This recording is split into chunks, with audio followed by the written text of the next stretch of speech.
going on, guys? It's your boy Random Guy Kev, and this is the Airsoft Report, your bi-weekly discussion on things happening in the Airsoft community relating to events, news, sales, products, drama, YouTube, and all that random goodness that is Airsoft. The Airsoft Report is sponsored by High Power Airsoft, the best BB that's truly enhanced bio. And don't forget to check out airsoftgi.com and use the code RGK for 5% off your order. If you like the information being provided, don't forget to like, comment, and subscribe. Information in this video will be available on Spotify, YouTube Music, and Apple Podcasts. If you are listening to the audio version of this and want to watch it, you can search Random Guy Kev on YouTube. Timestamps are provided below, so if you wish to skip ahead, please do so. Don't forget to like, comment, and subscribe. What's the deal? Airsoft GI has their 900K subscriber mystery box live right now at airsoftgi.com. Check that out right now if you're interested in a mystery box. What's happening in the industry? Elite Force just released the AKX iTrace, the HK G36C iTrace, and the 416 competition iTrace is coming soon. So the other two iTraces are available. The 416 competition one is coming soon to your authorized Elite Force retailer. Upcoming events and competitions. Events and competitions are subject to change, so check with your event producer for more information. August 3rd and 4th, Other World Production Night Sky Day 8 in Pennsylvania. August 3rd and 4th, Mere Tactical, Pandora's Box, Indiana. August 23rd through the 25th, Theta Events, Lightning Siege in Indiana. August 24th and 25th, Lion Claws, Operation Thunderdome 5 in North Carolina. Some competitions that are coming up, SpeedQB's 4v4 August 11th at Project N1, KWA's Tactical League August 17th, Project N1, NSL Seeding Event 3, East Coast Conference August 31st and September 1st at Extreme Airsoft, and NSL Seeding Event 3, the West Coast Conference September 7th and 8th at Sac County. So now let's get into our topic. This is something I had put out on social media, and it's kind of piqued a lot of the people were just like, it was interesting. So the question essentially is airsoft brands that have fallen off in the past 4 to 5 years, and it's an interesting space because, you know, there's ups and downs for everybody in airsoft. Airsoft is it's having a hard time right now. A lot of companies are having a hard time right now with selling products and, you know, players buying products and things of that nature. And I mean, I'm kind of seeing a bunch of new players, but at the same time, fields and shops are shutting down. So it's like, it's kind of hard for everybody. But let's start off with, I love Crytek, but besides the Vector, they haven't really done anything else. Crytek, I mean, I own a Crytek. It's been a workhorse since I got it, and then I had it upgraded by Umbrella Armory. Yes, they haven't. What has been really new and innovative from Crytek besides, you know, they've had their, you know, kind of re-released the Vector, then they had, you know, the P90 the year before, and that I forgot the name of the pistol, that one fancy pistol.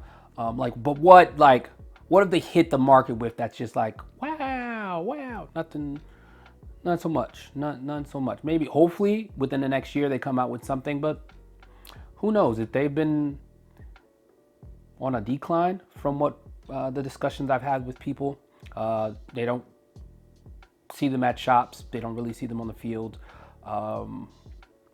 But yeah, I mean, what are your thoughts on that? Crytek being on that list. Another one,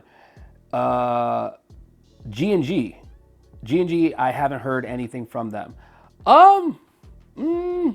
I want to say yes and no for G&G because, you know, they got the lever action. That's been the talk of the town, and the ESG shotgun recently. Those two have been the talk of the town.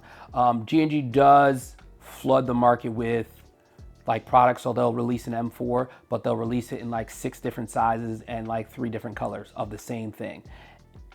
And that does get annoying. It's like, I get it, but why? And I recently went to a field where all their guns were like G&G on the wall. And it's like, I didn't realize that they made all these guns, and it's like different sizes, different variations of the previous one. So G&G is, I think in a middle space, and I think they're kind of losing ground, but I think the lever action and the ESG has kind of like picked them back up to where it's like, oh, okay, look at G&G, they got that. I mean, the lever action is unique. It's a unique thing. I think the ESG it gives Helldiver vibes. So I think that's a definitely fancy one as well. Aries. I don't know much about Aries. I ain't gonna hold you. I've seen Aries guns at shops, but I can't even speak on Aries. I've never used a product. I've rarely see them. I think they're more sold in Europe than here in the US. Echo One. I think Echo One definitely needs to work on more marketing and being more out there. I did receive two new products from Echo One. They're very lightweight, very affordable. I believe it's for entry, intermediate players. More cost effective for them. So I mean, I think they're working on it. Maybe. LCT. I don't know. I think I feel like LCT provides niche products for a lot of people. So I think not everybody will jump on the LCT brand, but I think they do have solid product. I haven't used an LCT product, but I felt them and I've shot them and they feel really good. And the people that purchase them love LCT. So like diehard LCT people. So I was like, okay, that's solid. PTS. I mean, I think PTS they just announced like 2 or 3 M4s. And then, I mean, they're mainly accessories. So how much can you market for accessories and parts? So GMP. I've heard of GMP. I've never seen GMP sold anywhere. I know some of the older airsoft people that have been in it for a minute talk about GMP a lot. I don't see it anywhere besides those people that have them. And I think that, you know, just naming those brands and a couple of them, it's like redundant, the same stuff. Crytek, G&G, Tokyo Marui. TM is always going to be there just because it's like the father of a lot of guns that are out there and people want to replicate them. TM is quote unquote the gold standard, but I think we should do better than what's being provided. And yeah, I think we should do better than like 10 years ago. Things haven't changed. Something needs to change. Something needs to be more innovative. But innovation costs money.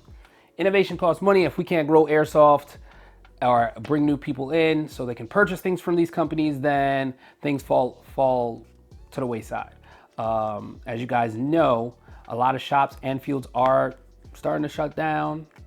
From my understanding, what I've heard from talking with different brands that sell to them, it's hard. It's hard. I mean, it's always harder in the summer, I think.